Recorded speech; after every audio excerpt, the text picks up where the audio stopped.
In 1968, a wave of opposition to the establishment swept through the West like a seismic upheaval.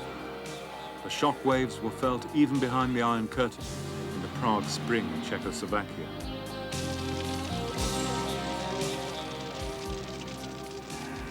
Here in New York at Columbia University, the storming of the gates during a violent demonstration against the Vietnam War became a symbol of a generation's protest in a year fraught with assassination and rioting.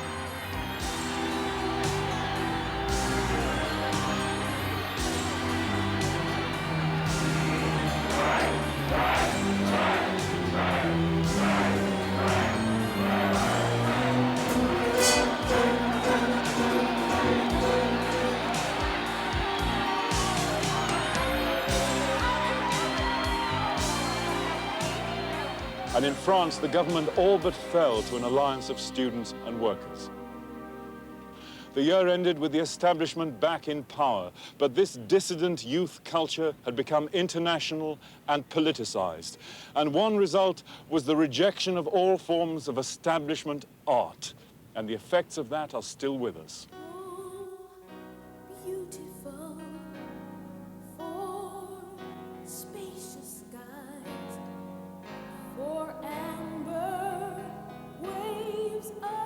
The heroic symbols of World War II are ironically recycled by Edward Kienholz in the portable war memorial.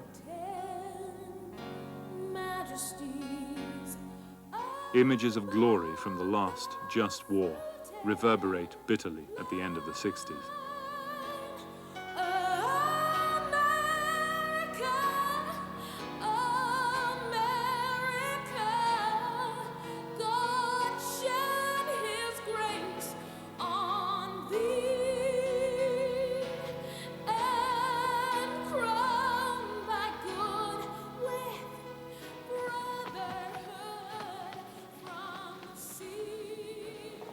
This is Maya Yinling's Vietnam Veterans Memorial in Washington, D.C., where the names of all the Americans who died in that war are inscribed.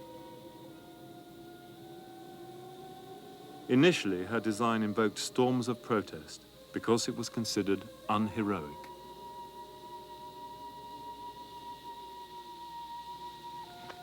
Both pop and minimalism ultimately evoke similar feelings of ambivalence and loss.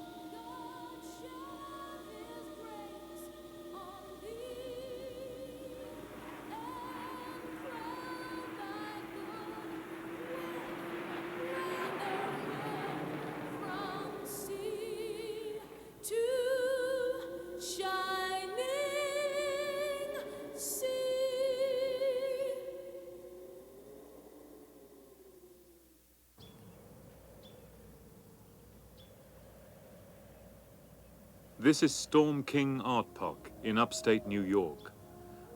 By the 70s, massive abstract works like these had become the blue-chip staple of corporate collectors in America.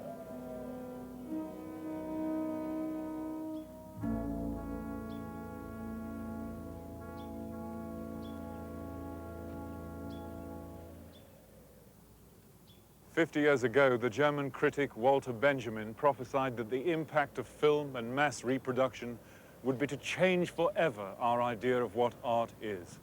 And now, as we come towards the end of the century, we're nearer that point than ever before. Since the 60s in particular, many people have felt that Western art is in a state of crisis and confusion, with no pattern or direction. Indeed, that the Western tradition is played out.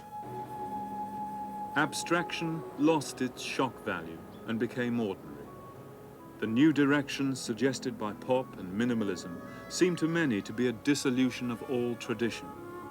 At the heart of all this, perhaps, lies the belief that the myth of progress, which has sustained the West for so long, is now at an end. There is a feeling of contradiction between our material demands and our spiritual needs. Because of this, many artists today are turning back to first principles. And of course, the first principle of all is nature.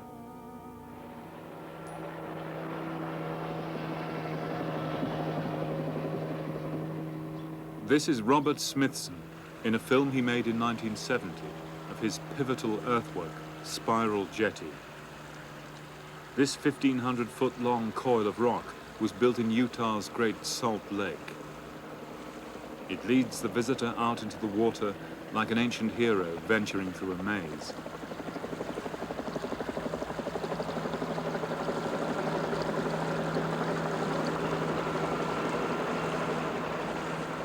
He sought a modern restatement of the artist's relationship to nature, one which led away from what he considered to be the historical exhaustion of painting and sculpture. Spiral Jetty is now underwater, but the concept of earthworks like this challenged, expanded, and revitalized our notion of what art is.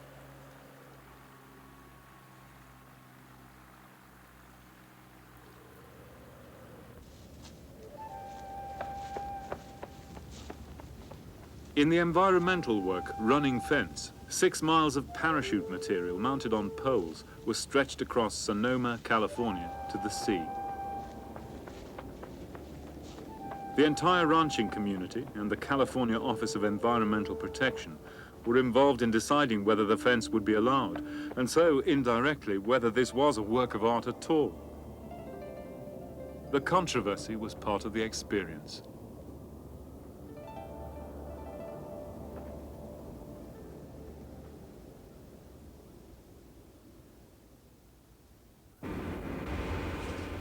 At the same time, attempts were being made in urban environments to respond to criticisms that our culture had become dehumanized.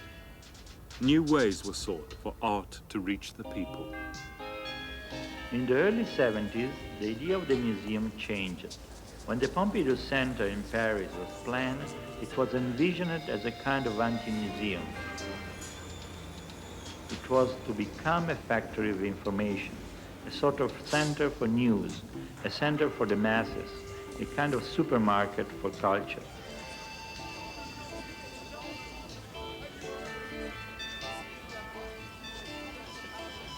The idea was that the square and all the area around the building was more important in a certain way than the space inside.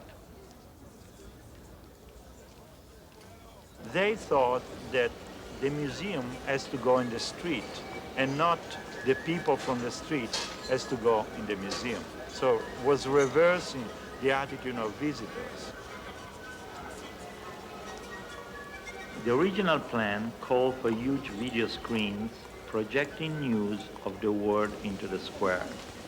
This whimsical fountain by Jean Tinguely and Niki de Saint-Phal add to the creative surrounding. All over the world in the 70s, artists felt a desire to get out of the enclosed space of the museum and try to invade the city.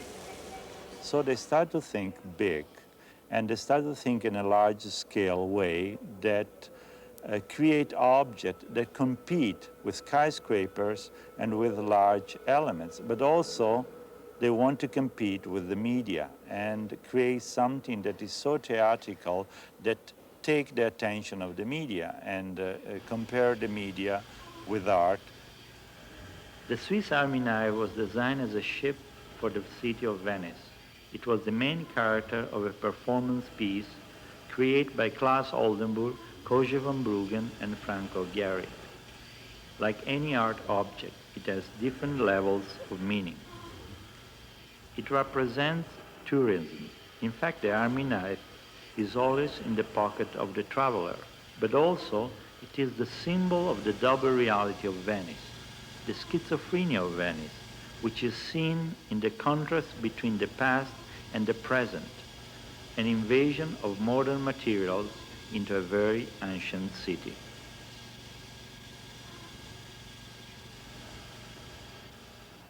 The knife is truly a ship. It traveled through the water of the canals of Venice. So it becomes the symbol of a city and represent also the people visiting the city. It's a traveling object. And so, as a traveling object, it becomes a nomad. So a work of art is a nomad, going everywhere in city as New York, Paris, Venice, and Los Angeles.